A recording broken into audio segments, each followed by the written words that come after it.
Good morning. Welcome to this hugely important fringe meeting. It seems to me perhaps the key electoral question of the day, of our time, of this epoch, of this Parliament, and the coming one. We've slightly adjusted the title. Helen Whately is not with us, but Kirsten Hare, MP for Angus, has very kindly joined the platform. So, as you know, the exam question, can the Conservatives win in Canterbury, Middlesbrough and Midlothian at the same time?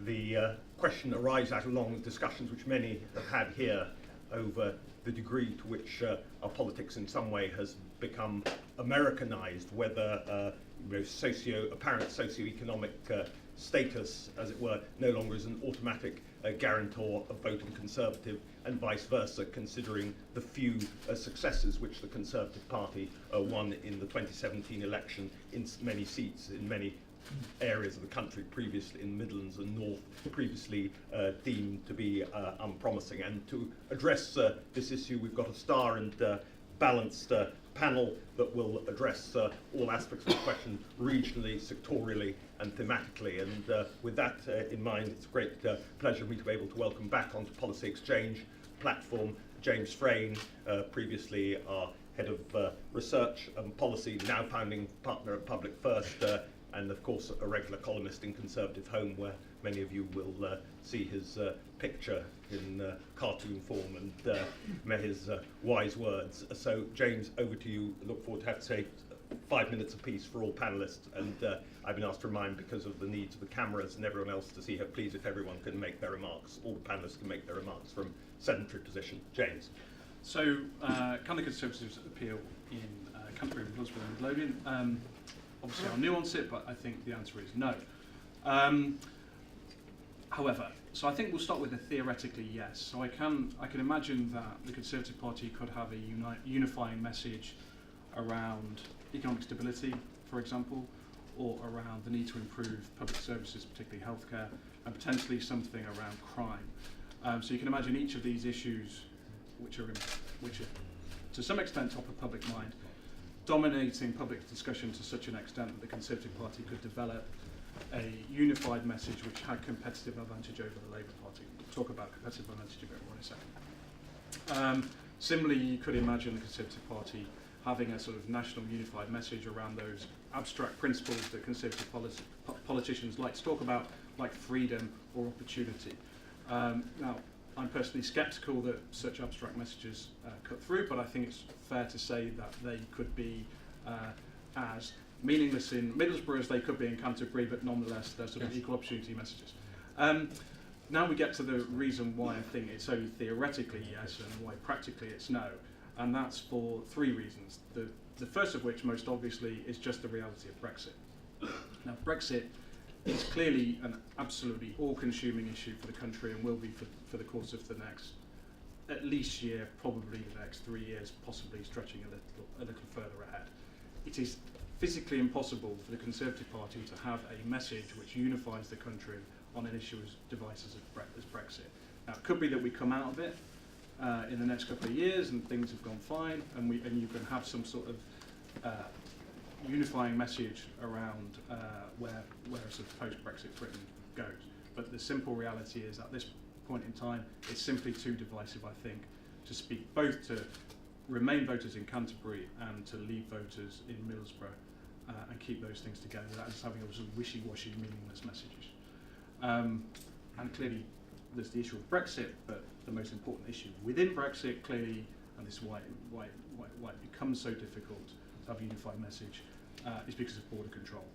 Quite frankly, the people of the North and the Midlands want very tough measures on border control. People in places like Canterbury, with an eye on visas for high-skilled workers, the story sort of writes itself, are clearly much more in favour. The second issue why I think it's practically going to be very difficult to have this sort of national message is because of the culture war that Corbyn's been pushing and will continue to push over the course of the next, well, who knows how long he sticks around, but for the duration of his time as Labour leader. His obsession with identity politics, his obsession with culture, means that the Conservative Party, like it or not, are going to be dragged into the equivalent of the culture war. Again, that is going to be very difficult to say, to come up with some sort of approach on culture which is similarly popular in Middlesbrough as it's popular in somewhere like Canterbury. So I think for those reasons, practically, it's going to be very difficult. Now, once Brexit is done in whatever form that is and however long it takes, then I think the answer would, as I say, definitely be yes. And I think that probably, looking into the crystal ball, who knows, it's going to be the issue of economic stability is where probably the Conservative Party ultimately begins to unite around, assuming that Corbyn is the Labour leader that the Conservatives are fighting against. Because I think people are going to say, would you sooner have Jeremy Corbyn and John McDonnell, or would you sooner have Theresa May and Philip Hammond, or whoever it is that takes us into future elections? So yeah, just to very quickly summarise, the answer, honestly, I think is no. Yes, theoretically, in practice, absolutely not. Thank you.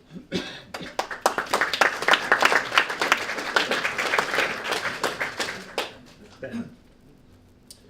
Thank you very much. I'm going to keep my remarks brief because I'm sure that the more interested members of the panel will want to pontificate on this. But what I would say is that we can and we have won in both Canterbury and Middlesbrough.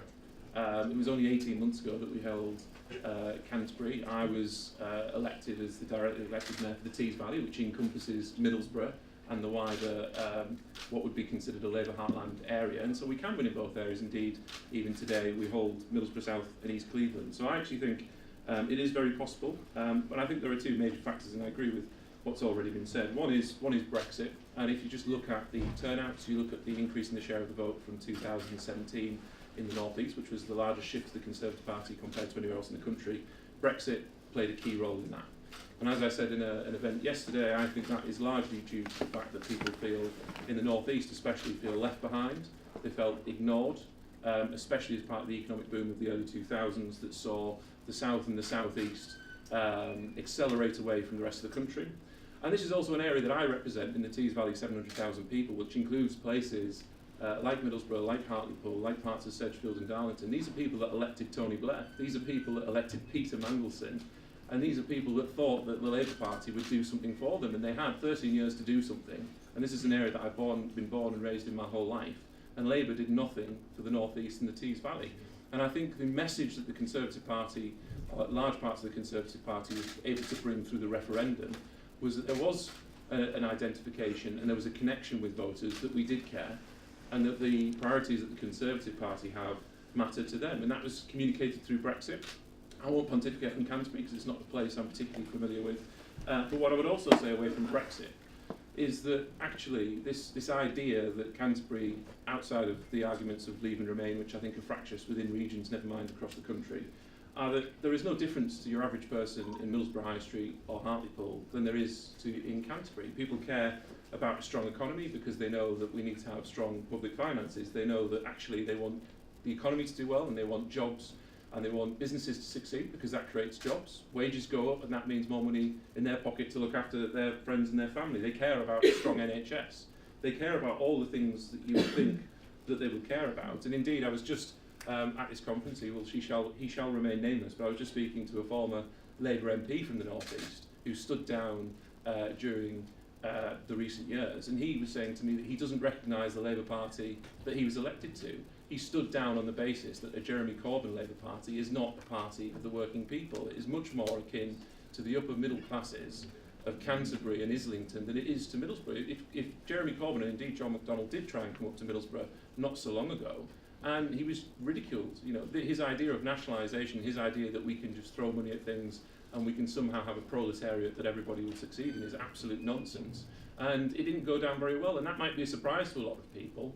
But actually, the people of the North, in the people of the South, they care about, again, we can get into the detail of this because I appreciate this is only a short speech, but those ideas of aspiration and care for your family and wanting your children and your grandchildren to get on are directly applicable. And the reason the Conservative Party was able to break through in the Tees Valley and the wider North East is because we articulated that through Brexit. We said taking back control is, yes, a highfalutin kind of catchphrase, but actually it means that from the early 2000s we got nothing. But actually taking back control and giving it through, rather than to Whitehall, giving it back to the regions, giving power to, for example, devolved mayors to have more control on money and spending on transport and education is the right thing to do. They want to be able to feel like they have influence over their own lives. That was something that was lost under a Labour government. That was certainly something that then I thought was a backlash during the Brexit vote. And we are at an impasse yet that we might not capture this. And we need to make sure that that thread and that passion and that hope and that opportunity that came from Brexit, the Conservative Party is the party that captures that, because at some point somebody will, and I think we're in the best place to be able to capture that hope and opportunity that will appeal both to the people of Canterbury and to the people of Middlesbrough. Thank you.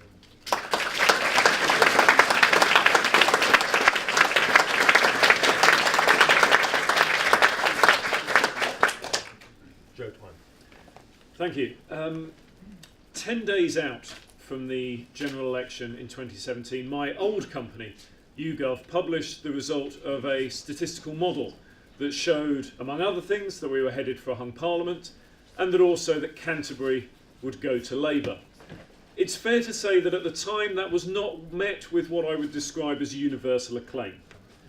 But what it demonstrated, and what was subsequently then backed up by the results, was the change that we have seen in the electorate, specifically with regards to differences over age. Young people have, in the main, always voted Labour. Old people have, in the main, always voted Conservative, and you don't need a pollster to sit here and tell you that. But the degree to which Labour won young voters in 2017 was unprecedented. The vote among 18 to 25-year-olds went up 21 points for Labour at the last election. 62% voted for Labour. 18% voted Conservative. Among 26 to 35-year-olds, 30% voted Conservative. That's a fall of 5%. 51% voted Labour, a rise of 14%. They were not only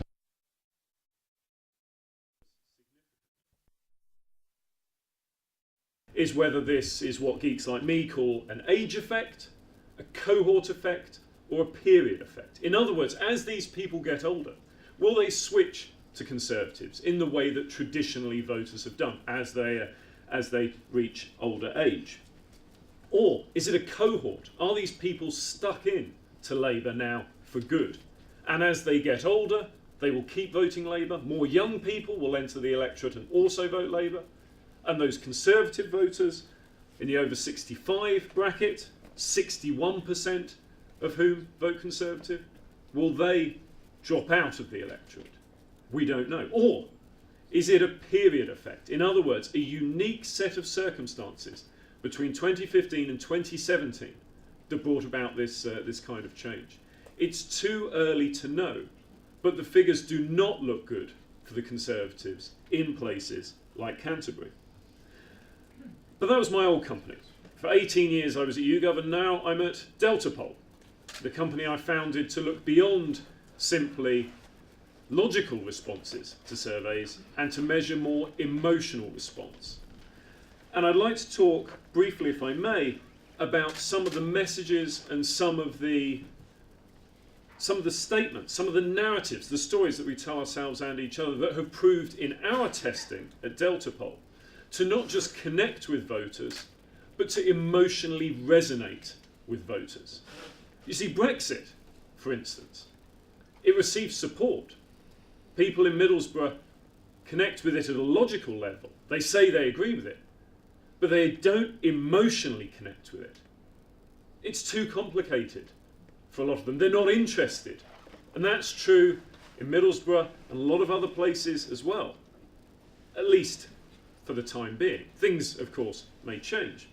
So what messages do really resonate? Well, we've developed something called the Emotional Resonance Score, or ERS for short, and tested over 120 statements from different parties. And the statement that really resonates, more than any other, is a positive one. That Conservatives will make your life a bit better. And yet, it's simple. You might even describe it as simplistic. But it really emotionally resonates. People don't just agree with it, they connect with it in their heart. And what about for want of a better expression, attack lines. Labour cannot be trusted on finances. That is the line that resonates the most in terms of negatives towards Labour.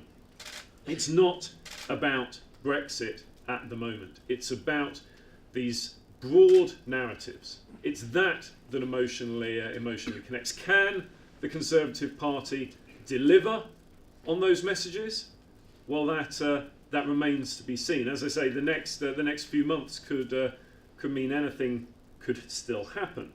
But if the Conservatives are to win in areas like Middlesbrough, in areas like Canterbury, in areas like Midlothian, then it will be on the back of these emotionally resonating messages. Thank you.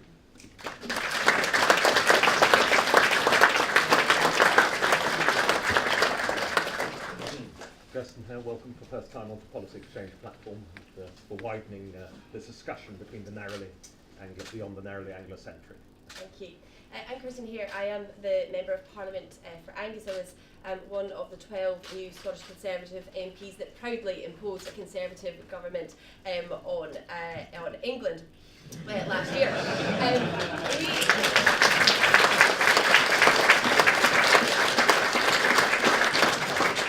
My seat is predominantly quite a rural seat up in the northeast of Scotland. It had been SNP for over 30 years.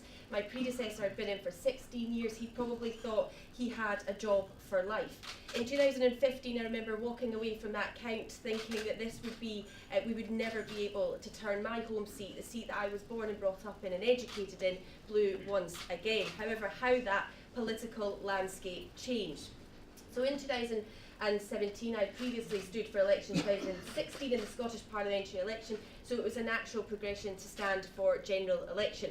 But when your predecessor has a majority of 11,500, you look at that with a little bit more scepticism. However, I got the team out, I got a number of activists roped in, my family, and we managed to turn the seat round. We went into areas that previously we'd suggested were no-go areas. Well, in fact, there's absolutely no-go areas in any of the seats that we're talking about today. And that's when we went out, we knocked on doors and we were speaking to people. And I think that's the difference between, for example, the SNP and my seat, who had become quite complacent and decided that this seat was going to be theirs. But what happened in that 2017 election was that we had a 16% swing from the Scottish Nationalists to the Scottish Conservatives, and now I have a workable majority of 2,500 in that seat. But then you say to me, which is what this whole discussion is all about, well, why? Why did you manage, or how did you manage to make that significant shift in Scotland? I mean, for so many years, we only had one MP. How on earth did you manage to come back with 13? And I think it's quite important as a party, and no matter what seat we're talking about, is that when we're directing our messaging, that we say to the voters, you know, we listen to the voters, what's important to them, and then that's how we create our election messaging. So in Scotland, although things like health and education and policing is all incredibly important, and of course that came up on the doorstep, but actually the most important issue was the Constitution. And ultimately, that's what people were going to vote on. So yes, that's why we had pretty much a single message up in Scotland in 2016 for the Scottish parliamentary elections, for the local government elections in 2017, and for the general election in 2017, because that was what was important to the voters. So we very much positioned ourselves as the only unionist party in Scotland. We had that strong message, we had a strong leader, and I think most importantly is that whether you were in an urban area like East Renfrewshire or a very rural area like Angus, when you went to that ballot box, you knew exactly what you were voting for when you voted Conservative. There was absolutely no question. Yes, some people might have held their nose to vote Conservative, but they did it because they knew what they were getting. In 2016, in the Scottish parliamentary elections, we went on a platform of being a strong opposition. So again, not many not natural Conservative voters were voting for us because they knew what we were going to deliver. So I think it is really important to consistently keep in touch with what the people are concerned about, and stand by our principle as a party, and be proud of what we stand for, because yes, not a lot of people really shout about the fact that they support our party, but they do like what we're saying, and we just don't shout loudly enough about that. In Scotland, you might say, well, what's happening now? Were you just a one-trick pony in 2017? Well, in fact, when you look back over the last few months, we've had 2 by-elections. One in Pete Wishart's backyard in Perth and North Perthshire, that seat that we hope to take the next time round. And we had a by-election in Gordon Brown's backyard in Inverkeithing and Dalgety Bay, a strong Labour seat. And the Conservatives won the by-election only a few weeks ago by a country mile. That just shows that people are still voting Conservative, they still know what our message is, and they're still putting their trust within us. So I think it's really important, and no matter what seat you're talking about, is that you have policy ideas that resonate with the people in that area. They are 100% clear when they go to that ballot box what they're voting for. And in Scotland, the SNP have run out of ideas, they've run out of steam, but we have a very strong leader in Ruth Davidson, who is continuing to put out policy ideas which are resonating very well with the people in Scotland, and that's why we're doing so well in the elections that have been since the general election in 2017. And I think that if the Scottish Conservatives can do it in Scotland, then absolutely any seat that we're talking about here today is winnable. We just need to get the messaging right, and we need to reach out to the voters in a way that they understand exactly what this party is about.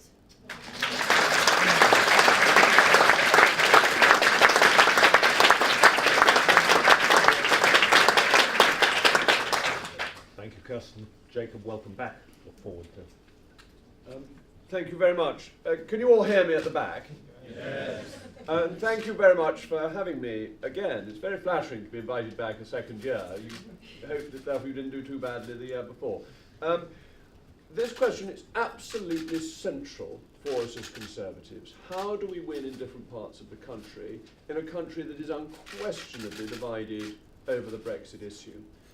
And as you would expect, I'm going to give you an historic analogy, because I think you've got to learn from Disraeli. Because what Disraeli did in 1867 in that great reform bill was double the electorate. And everyone was very nervous that by doubling the electorate you would find that a lot of non-Conservatives came in, because you were widening the franchise, you were taking it away from a clear property base, you were taking it away from people who might automatically be Conservatives. And how did Disraeli do that? What was the appeal that he gave? He set it out in 2 great speeches in 1872. One in the Manchester Free Trade Hall and one in the Crystal Palace. And essentially he brought together a coalition of interest to ensure that the Conservatives could win. And from that coalition of interest, we basically did win for the next 100 years. It's really important, because he makes the whole of society come together and has policies that work for the whole of society. And what are they? Well, it was patriotic. It was the Crown and the Constitution. And I think we have that with Brexit. We have the idea of the Constitution, that we're taking back control and that your democracy matters, that you are in charge. And I think this is an attractive argument for the young, the middle-aged and the old, who we should not separate one against another. We should have policies that appeal to everybody in society, rather than saying we'll do this bit here and that bit there. We want to emphasise that our policies come from our principles, and our basic principle is that Conservatives believe that individuals make better decisions for themselves than the state can make for them, that we believe obviously in democracy, and therefore we prefer taking the decisions at the national level rather than at the supranational level, and that we believe that our Constitution will protect those rights. But Disraeli did much more than theorise on the Constitution. He focused on the condition of the people. That was the phrase that he used. And what did that mean? It meant 2 things, really. It meant health and housing. And in his period in office between 1874 and 1881, he improves the condition of the people with some of the most important legislation to ensure the health of the people through public health measures, and the improvement, the starting of improvement of housing to get rid of slum dwellings. And of course it doesn't all happen in that 7-year period, but it sets the tone. And I think there's a very modern message in that. Once we've delivered Brexit, we have to get on with health and housing. We have to be saying to people, we are going to improve your lives. It's exactly what Joe said. What resonates with people is when you say, we will make your lives a little bit better. And frankly, we're not saying that at the moment. We're not giving that clear message that the Conservatives have trust in you to do the right thing for yourself, and therefore we will take obstacles out of your way. I think there are two forms of politics. One form is the socialist form. And the socialist form is to say, this is how you should lead your life, and we're going to try and force you to do it this way, because we know best and we think it's good for you. The other way, the conservative way, is to see what ambitions people have in their lives and remove the obstacles to help them to achieve those ambitions. And that, I think, is absolutely crucial for delivering election success. And very interestingly, it appeals to the young. I spoke at Hull University on Friday, and I did a ask the audience test. It wasn't who wants to be a millionaire, but it was that sort of thing. Find out from the audience what they wanted. And I said, who here under the age, wants to own their own home by the age of 35? And every single hand in the audience went up, with the exception of the people who, or the person who was over 35. And he politely kept his hand down, thinking that he was not eligible to vote in that particular election. And that's the key. The thing about the young vote that we're not getting is that home ownership has gone up, and therefore people don't have that stake in society and achieving the ambition in their life that they want to achieve. And we as Conservatives have to be delivering that. And if we can deliver that, then we don't need to divide the country up and say we can only win in Middlesbrough if we're losing in Canterbury, and we can only win in Midlothian if we're losing in Middlesbrough. That's not going to be it. We can have a principled Conservative policy that shows, yes, we're patriotic, yes, we can deliver Brexit, but crucially, in Disraelian terms, we can improve the condition of the people, and we need policies based on our principles that deliver that.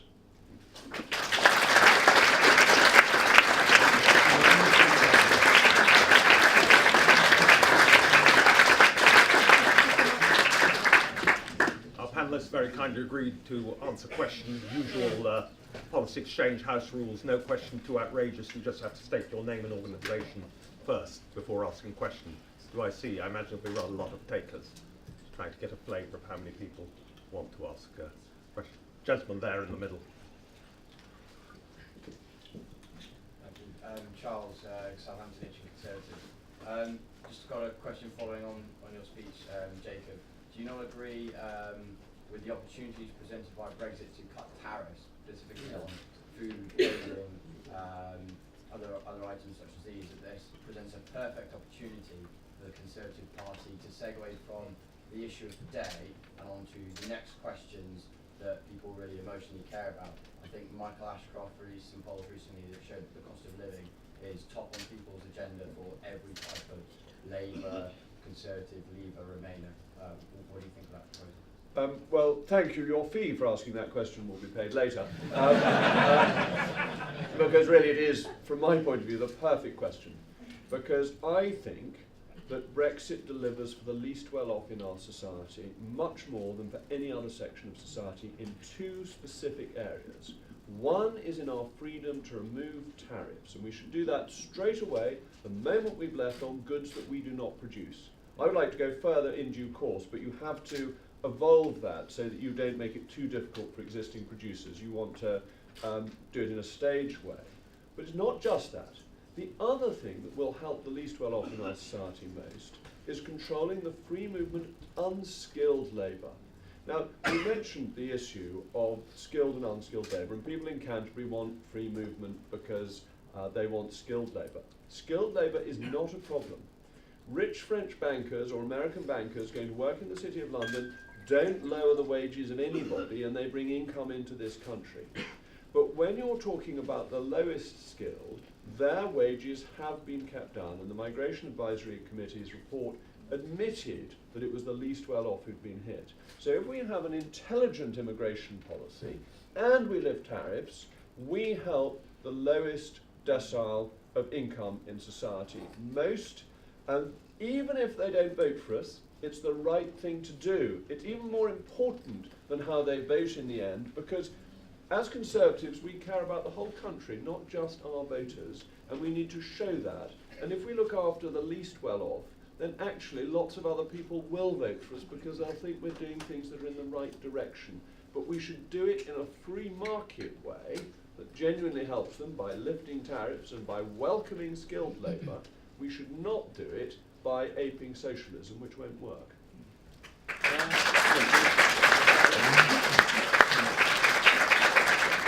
So just to add a couple of supplementary points on that, I think you're right. I agree. Brexit in itself doesn't emotionally resonate with people, but they see the opportunities that come from it. So again, North East, traditional Labour heartland, one of the policies that we came up with after Brexit, that to be fair was leveraged off of Rishi Sunak's report for the CPS, was free zones and free ports. And you can get people in the street, your man, woman and child to some extent, saying, well actually, free zones are a great policy. And actually if you look into the detail of that, it does benefit the least well off in society. The reports show and the evidence shows that setting up free zones and free ports around the country would benefit the bottom quarter percentile of all council areas in the country, adding billions of pounds and thousands of jobs to the economy, and that can only be achieved properly through Brexit. And just to very quickly address the unskilled labour point, I couldn't agree more with Jacob on this. The North East has felt it most pertinently from the unskilled labour perspective, and it's one of two parts. One is feeling left behind, and there is this level of anti-immigration policy as a result of that. But secondly, it's also too easy for big business to be able to import unskilled migrant labour, whether it's in the construction sector and elsewhere, and it gives them a get-out-of-jail-free card to invest in local people and their existing workforce through that wage gradient to make them better off. So actually, Brexit is a pro-individual, pro-business agenda item. Just trying to get a flavour. Gentleman at the back there. Somebody's got their hand up. Further. Name and organisation.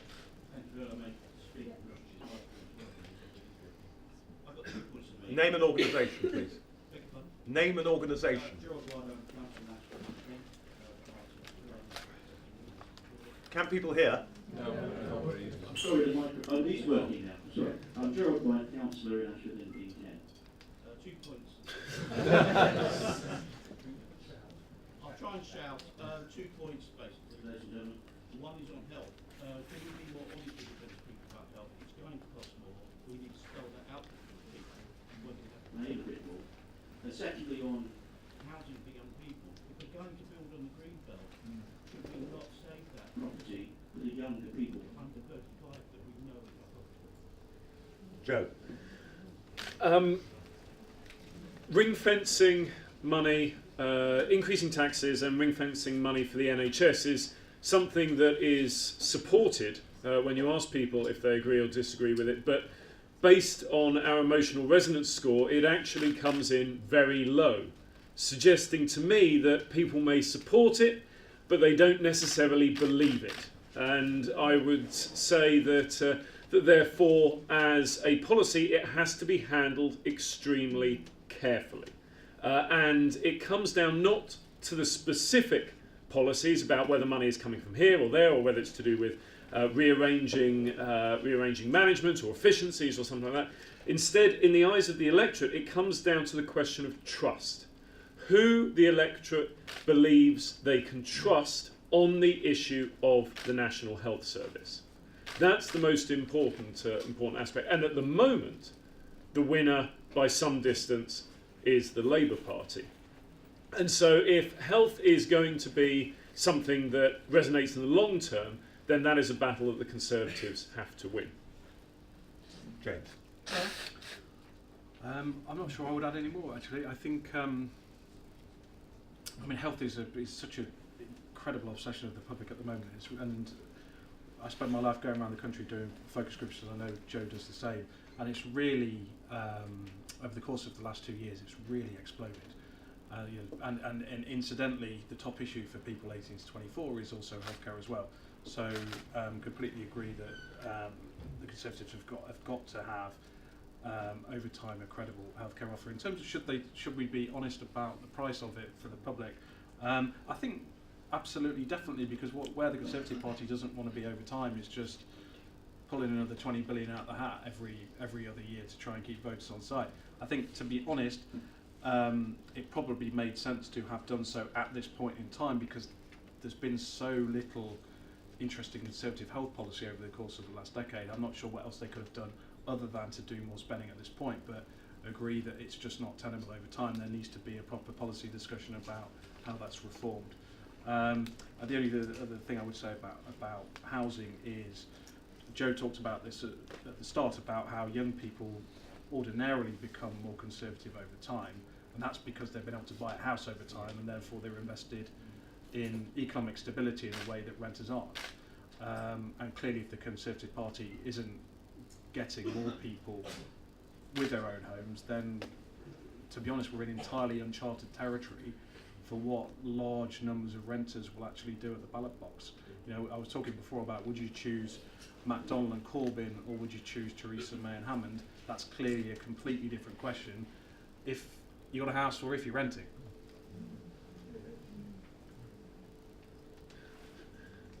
Gentleman at the back there, holding his hand up high, standing, just there, yeah.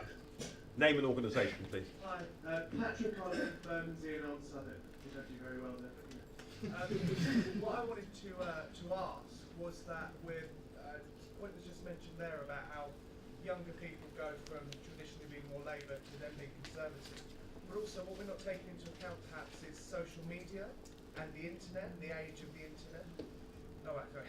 And the age of the internet and how that's going to affect people's voting patterns in future, because actually we don't know how people are going to vote, because people are so interconnected now with the internet. That's my question. I hope you heard. Kirsten. Yeah, so obviously young people is a question that is asked quite a lot at such events, and also to myself. I'm 29, and it's how do I get more young people to vote for us and young people involved. And it is a difficult question, but I think what was really obvious when I was out kind of campaigning, and when I go out and speak to young people, I think we immediately think that they don't have the principles that fall into the principles that we all have as Conservatives. But I think sometimes they just don't know that that's what that they strongly believe. And it's, again, it goes back to our messaging. We don't have that obvious offering to them. I think our principles and our values are absolutely correct, and they absolutely resonate with young people that want to aspire, that want to have a career, want to climb up that ladder. But I think it goes back to the point whereby we're just not getting that message through to them. So I do think it is still a big issue, although I do always believe that every conference that I come to, that more and more young people are getting involved, more and more young people are becoming active in the party, and also by having a breadth of candidates and MPs and MSPs and councillors that are younger. I think that's fantastic to see, because it gets young people a bit more engaged, and they stand up and listen, because they just think that previously politics was predominantly male, was a bit more middle-aged, and actually when they see, you know, a 29-year-old standing in their supermarket wanting to hear their views, they do come over and have that conversation. So I think it's very much a multi-pronged approach, but at the moment I don't feel that as a wider party we're able to let voters, younger voters, know exactly what we're going to offer them. Joe. There's no doubt that social media is important and has become increasingly important, but its importance can be overstated. There is, in all the data that I have seen across a whole host of elections now, there is no substitute for getting out onto the streets, knocking on doors and talking to people face to face. That doesn't mean that you do that instead of social media. You use social media on top of that. It becomes another weapon in campaigning, but there is still no substitute for that. I would also advise the Conservatives against an app.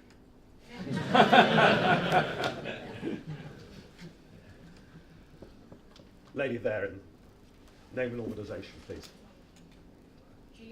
Juliet Samuel, The Telegraph. I wonder, on the topic of health, but more broadly, what the Tories' proposition should be to deal with ageing and the country's very low savings rate, and are we essentially entering a period of across-the-board belt tightening because we haven't saved enough for the country's old age in many ways, or are there other ways out of it? Jacob, you said last year on the panel that you weren't very good at being young, so perhaps you went, No, and I haven't got any better in the last year. It's a key issue, the savings question. And we found at the last election that the electorate is very wary about how its savings are going to be spent. And we saw that with the social care policy. I think there is a problem with very low interest rates, because I got the impression at the last election that people are very happy to spend the income on their savings, but they're very reluctant to spend the capital because they don't know how long they're going to live, and they therefore can't. Most people aren't actuaries, for better or worse, and therefore they don't work out that their life expectancy is X, and that therefore they can afford to draw down on their capital proportionately over their remaining expected lifetime. And actually, they won't be right anyway, because actuaries are dealing with the mass of figures rather than with specific lives. How do we deal with the cost of saving, the cost of ageing, and the lack of savings? Well, first of all, you've got to grow the economy, and that I think is something we can do better after Brexit. I think Brexit is really important in this because it frees us up. And the Prime Minister said this last week about how we could have a lower tax economy once we've left the European Union, and particularly if we leave it without a deal. And you begin to wonder, why aren't we doing that anyway? Because economic growth is the key to paying for things. I know everyone likes talking about cake, but as Margaret Thatcher said, it's always about baking a bigger cake rather than slicing up the cake that you've got in different ways. And savings, well, I think here we need a reform of tax policy, because I don't think tax policy really encourages saving. That if you take current interest rates, you are losing money on real terms on every saving that you've got in the bank. You're actually getting less money each year, so that's a disincentive to save. Capital gains tax is a disincentive to save, because if you make any money from your investments, you will lose 18 or 28% of it, depending on the type of investment in your income bracket, to the state. And death duties.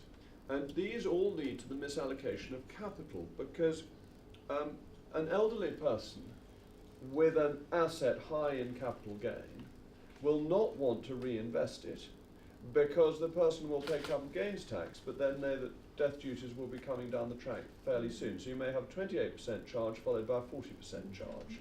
So people sit on unsuitable investments that give them tax advantages rather than on the investments that are best for the economy. And we need to ensure that capital is properly allocated, and that requires tax reform, because until we have that, capital will continue to be poorly allocated. Ben. I think just more generally on the point of health, I think one of the things that resonated with me was that David Cameron did extremely well, I think, on the NHS. Certainly in my lifetime, which is not particularly long for the Conservative Party, because he played on that element of trust that's already been talked about, his personal experience with the NHS, and applying the NHS and its effects to the specific. And I think when you get into the realms of committing what is, I think, £27 billion to the NHS, it becomes a number to people, it doesn't become real. And ultimately, I'm still waiting for that bounce in the polls. So I think it's more than just money. It's about how do we actually reform and make our NHS service more efficient. But how does that then affect the delivery of service? How does it make you get a doctor's appointment more quickly? Can I get referred if I'm at risk of cancer? Can I get referred to a specialist more quickly? Can I be treated in my home more quickly? And if I'm going to go into the hospital at an elderly age, is the chance of me dying in hospital going to go down or go up? Those are the things that people actually care about. Numbers are easy headlines, but it doesn't really translate through to the individual. The other panellists want to come in at this point. It's just a very small point to add on to the previous contribution there. I was out I spent the afternoon in my local infirmary only last week. And actually, I think when we're looking at long-term strategy and how we balance how much we can spend on the NHS, along with the increasing pressures that we have, that there's two things that we need to look a bit more about personal responsibility. Are there different ways that we can stop having such a great impact on our local GP services? Can we bring in pharmacies more? Because ultimately that pressure is not going to go away. And as somebody previously said there, we cannot just keep bringing up an extra 20 billion to plough into the NHS. But what was also very prevalent around that afternoon I spent there was these people, the nurses that are working, the doctors working on the ground, they are full of ideas as to how they can reform the service that they work in. They're the ones that work in there day in, day out. They do an absolute fantastic service. And I actually think that when we're bringing in this long-term strategy, that we need to bring these people in front that are working on the ground into that and allow them to contribute, because there's lots of ideas that have been thrown about the room which I thought were absolutely fantastic. And if they could get that boost to suggest that actually their opinions were valid and their opinions were able to be used in policy, I think we'd get huge buy-in from the wider public as well. Thank you. Lady at the back, been waiting patiently. Thank you. From The Guardian. Ultimately, isn't Brexit your biggest problem with young voters? Joe can give us the figures, I'm sure, on how it all splits up, but your colleague George Frayne described so-called ultra-Brexiteers as a little bit weird. Has it not convinced a whole generation that the Conservative Party is just not for them? Well, on behalf of the little bit weird contingent.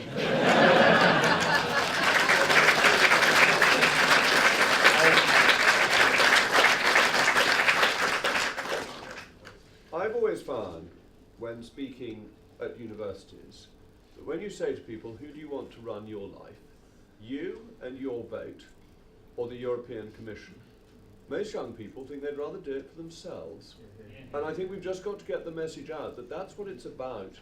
I think there are lots of failures of propaganda, really, that we've allowed Brexit to appear to be about immigration, or it's been about putting up barriers and about not liking going on holiday in Europe. It's none of that. But most people do like going on holiday in Europe and want to continue doing so.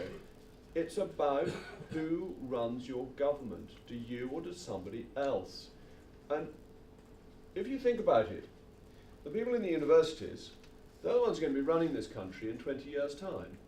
And you have to say to them, in 20 years' time, do you think you're the ones who should make the decisions? Or actually you should be overruled by some bureaucrat about whom you have no idea, no knowledge at this stage? And I think that's a really popular argument with young people, if only we get out there and make it, and try and get away from the UKIPisation, perhaps, of Brexit. Because I think the UKIP view, and you may think it's odd for me to say, the sort of sepia-tinted 1950s view of Brexit has never been my vision of Brexit. It's been about the UK being a global nation rather than a narrow European one, about leaving the failed EU economic model, and absolutely by reinforcing our democracy so that our votes really matter. And well, if that's not a popular message with the young people, I don't know what would be. But I also hope it's popular with the middle-aged and the old, because I don't want to divide society.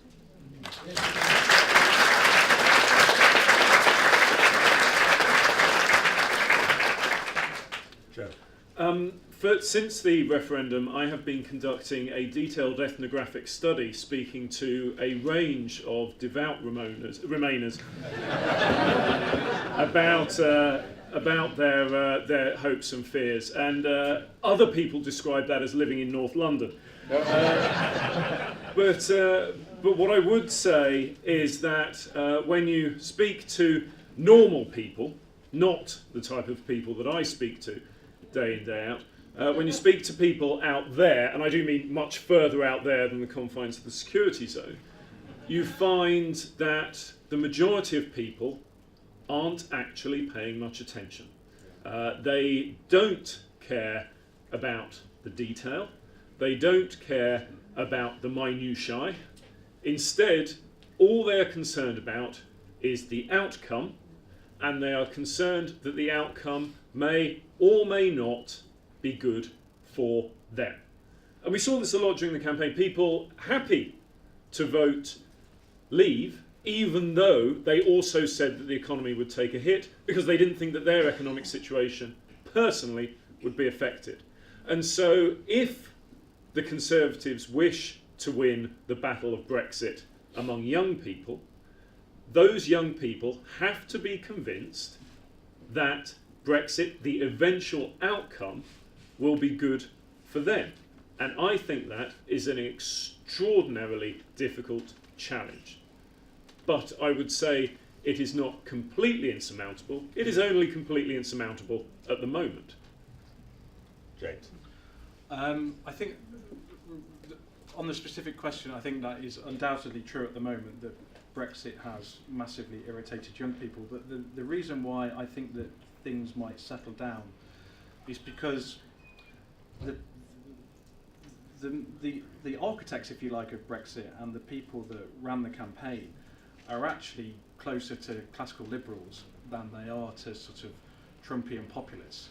And if you look at people like Boris Johnson or Michael Gove or Jacob Rees-Mogg, dare I say, these are people that believe in free trade, that believe in genuinely in a global Britain. And it has been, I think, an absolutely catastrophic, to use Jacob's phrase again, failure of propaganda to allow ourselves as Brexiteers to be tainted with the sort of brush of little England sort of lunatic populism, because it just isn't the case. So I'm sort of hopeful that when things settle over time and the people that campaign for Brexit are part of the delivery of Brexit, if you like, I think people will start to see that it's actually a much more mainstream offering than I think probably a lot of young people think at this point in time.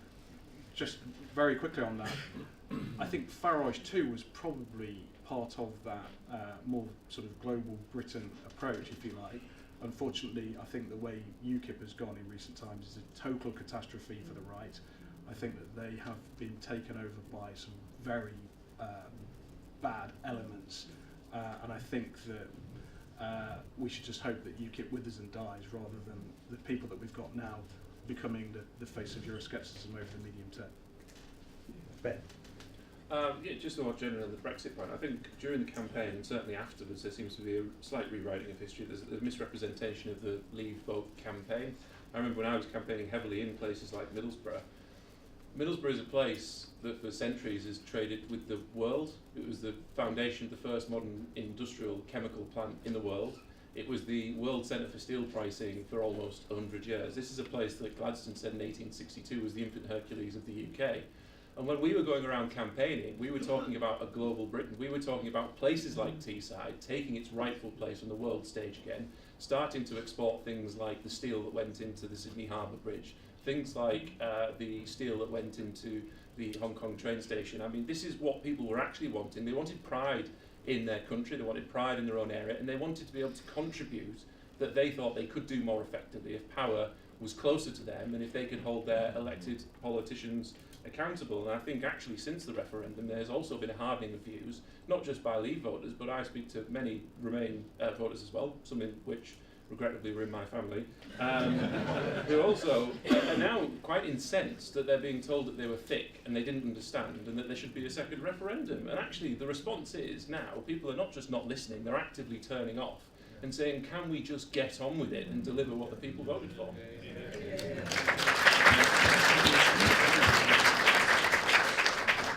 Kirsten, on this matter. Yeah, I very much agree with what you're saying. You know, when you go out, whichever way people voted, they largely just want you and want the party and the country to get on with it. And I think what they're really incensed by is the political games that parties are playing around this very decisive decision. And up in Scotland, the SNP are very much weaponising Brexit to ensure that they push for independence. So I think that what we've got to also be very aware of is the most important union to me is that union of the United Kingdom.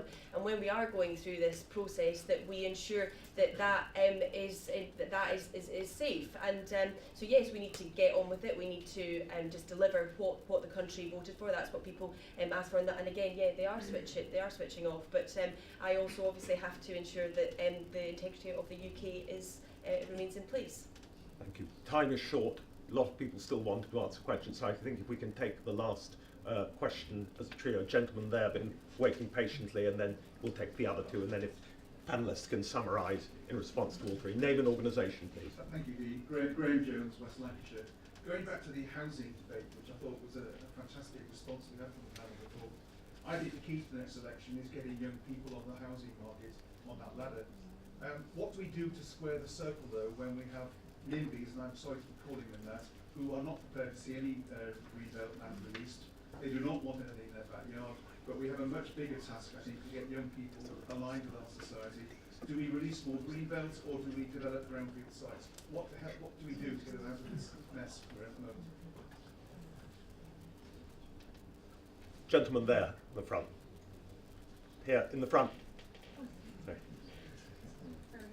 Yeah. Me? Yeah. Oh. Name and organisation. David Goodhart, Policy Exchange. I mean, obviously I agree that everybody has shared interests, generationally, social class, regionally, across the country, but there are also historic tensions. I mean, if the Conservative Party is going to consistently win in more working class seats, then that places some kind of limit on free market policies. I mean, it is going to mean, this was kind of attempted and partially failed with the manifesto of the last election, that you're going to need consistently to have high minimum wage, more public housing, higher public spending on health, etc. I mean, how does that fit with the other kind of historic interests of the Conservative Party to represent middle class and business interests? I mean, we've just kind of slided over that as if there is no tension. There is a massive tension there, and we need to think more subtly about policies that can actually appeal to both of these groups. Gentleman at the back, final question. Name and organisation, please. Hi there, Scott Patterson, Beckman Conservative Association. Do you believe that a greater regionalisation is required, as we've seen so successfully in terms of policy in Scotland, as Kirsten mentioned, where there was a more specific message for a particular area of the country, and we're now looking at possibly expanding into London and other parts, rather than a one-size-fits-all national policy playbook? Joe. Okay, I'm going to discuss the issue of housing very quickly. The Conservative Party has a bit of an issue over housing because you get young people on the housing ladder by lowering the price of houses, so they become more affordable, so they can buy the houses. The difficulty you have is that if you lower the price of houses, those people who tend to be the Conservative heartland voters, those of an older generation, have done extremely well out of the rise of house prices. And so how they respond to a fall, perhaps of the kind of significant fall that will be required to get young people on the housing market, remains to be seen. But it's definitely an extraordinarily difficult political tightrope to walk. On the subject of NIMBYism, Policy Exchange worked with Deltapoll to produce an excellent report looking at the type of houses to be built and the design, and found that that is crucially important in addressing the concerns that people have. And among those in the lower social grades, among DE voters, we found that Georgian design houses, for instance, are extremely popular. And so it's not a matter of just building houses and just building houses in certain places. It's about building the right type of houses for people. Ben. Well, I'll very quickly touch on all three. I think housing, as with everything in life, is a bit more nuanced than just the typical housing crisis. In the north of England, certainly the area I represent, there is not a housing shortage, there is not a housing crisis. We have a slightly different issue with quality of housing. We have a big issue with some landlords still in our urban centres because, and this is a big pitch for us actually in the north of England to try and attract investment. You can buy a house for a 3-bedroom detached house in a beautiful area with outstanding primary and secondary schools on the border of the North Yorkshire moors, right next to the sea, beautiful sea line, for £150,000. So if anybody wants to move to the north of England, more than welcome to come. So it's not a unified vision across the country. I think as well when we talk about free market principles, just quickly, I believe, while I'm a free marketeer, I also believe in practical government, and I also appreciate there are some tensions there, but I do think there is a unifying message to say to both workers and to businesses. Actually being pro-business is not being anti-worker. And there is a message there that we're trying to get across very heavily in the North East, which actually we seem to be speaking very positively about that and getting some cut through. And finally, that's my pointed question at the back. I think devolution is also a big key to winning voters, which I think George Osborne did very well in instigating. I do think that there is a huge opportunity here through Brexit, that some of those powers that are being repatriated through the Brexit process, we need to be careful don't get stuck in Whitehall, but get devolved out to not just our devolved administrations, but our devolved regions that I represent in Manchester and Andy Street in the West Midlands as well. And so there's a huge opportunity to be able to sell Brexit more than just repatriating powers to London, but actually saying taking back control to the regions, to local politicians, so decisions and power is exercised closer to the individual than ever before. Thank you. James. I know time is short, so I'll just, to be honest, I'll just emphasise what Ben said really, which is I think that there are parts of the country where, obviously for historic reasons, Conservative brand, to use an awful term, is very, very weak. Now, Brexit has been a bit of a antidote in some parts of the country, but I strongly believe that further devolution is a further prospect for the Conservative Party to start making itself more attractive in those sorts of areas, where you would have very local voices with significant amounts of power, and we can get into proper discussions about whether or not people want the sort of vast waste and misspending that you often get with Labour councils versus hopefully something which is a bit more of an attractive offer. So I would personally really like to massively raise the stakes of local politics and let people make that choice. Godson. Thank you. I just touch on the housing issue. It's not so prevalent in my constituency. It is a bit more affordable, but yes, the Scottish Government are way behind in terms of house building in Scotland, and I think it's incredibly important to obviously make that achievable for people to get on that ladder and to feel that they have this responsibility in life. When the gentleman mentioned about how we create a catch-all kind of policy basis, I think that it goes back to what I was mentioning at the very beginning around Scotland, is that whether it was urban or rural, business or working, business people or working class, we managed to have a message that resonated with everybody. And if you look at 2015, the general election, 2010 and 2015 in fact, that the Conservative Party really pushed in this message around the economy and managed to win swathes of Liberal Democrat seats in those elections. So it does show that if we can get the messaging correct and we can get the issue that's really important to the people at that time, then yes, you can have catch-all policies no matter the background of the voters. I think it's very achievable. The last word, Jacob Rees-Mogg. Thank you. I'm going to try and answer all three, being greedy. Regionalism. You've got to go with the grain of what people are interested in. That is to say, you can't just have some new governmental structure, because people don't get excited by something that has never existed before. The council that covers my area is called Baines. Well, nobody thinks, wow, I'm proud to live in Baines. What they care about is either Bath or Somerset. And if we're going to have power devolved, we should have it devolved to units that people have an affinity with. Basically, I mean the historic counties and the great cities. And I think that makes sense, but I think chopping up bits of the country to meet bureaucratic guidelines is a ghastly idea. Housing. Now, Joe said that everybody, the D's and E's, love Georgian housing. Well, I'm with them completely. I like Georgian housing, and if you want to call it pastiche, and if you're an architect and you're shocked by my Philistinism, I really don't care. I want houses to be built that people like. And this is obviously right, that you'd never build under current planning laws the Royal Crescent of Bath. You would insist that it should be kept as a farmyard, or whatever it was before it was built. Why? Because it doesn't meet the tidy view of some bureaucratic planner. And who in this room, even local councillors themselves, really thinks that good taste is the exclusive preserve of council officials? I mean, really, I can't think.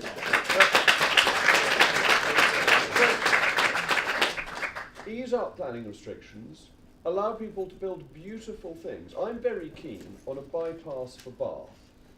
And I think you can have a bypass for Bath that is a Georgian pastiche bridge with little pavilions at either end. And it would look absolutely beautiful, and I think everybody would accept it. Whereas if you say we're going to do another concrete motorway bridge, everyone says it's ghastly. And I'll tell you why I think this. It's because in my constituency, there is a completely disused railway viaduct, which Network Rail spends millions of pounds keeping up because people think it's so beautiful. They don't say, let's get the valley back to its original state. They say, let's keep this beautiful bridge. So we can build beautiful things. And I'd add one more thing. I probably address more Conservative associations than almost anybody, certainly anybody else in this room, and probably than most people. And I think the voters are ahead of the politicians. I think NIMBYism was a problem and is much, much less of one, because people want houses that are affordable for their children and their grandchildren. And therefore I think the government's just got to be a bit bolder and recognise the mood has changed. Now, David, your asking questions is deeply unfair because you should be on the panel, as you were last year. And I get your point on historic tensions, but you see, I think if we control unskilled immigration, then the minimum wage becomes less of an issue because wages for the least skilled will rise, and that will be a natural capitalist economic effect. I think if we ease up planning, then housing doesn't need to be provided by the state. You don't need to set affordable housing targets if you're building more houses and you're getting the housing that people want.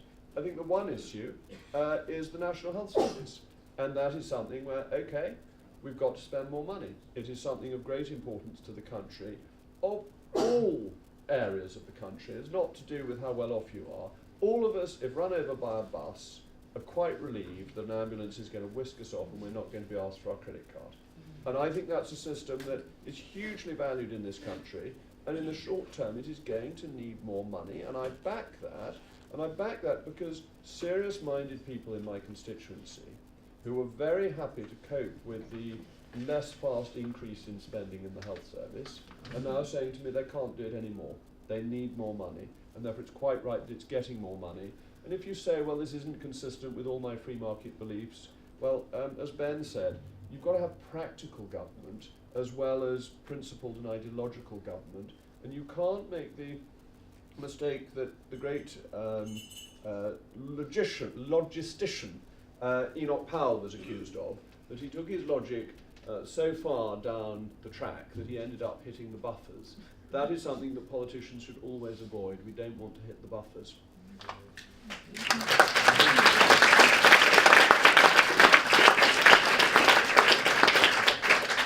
Thank you to all the panellists.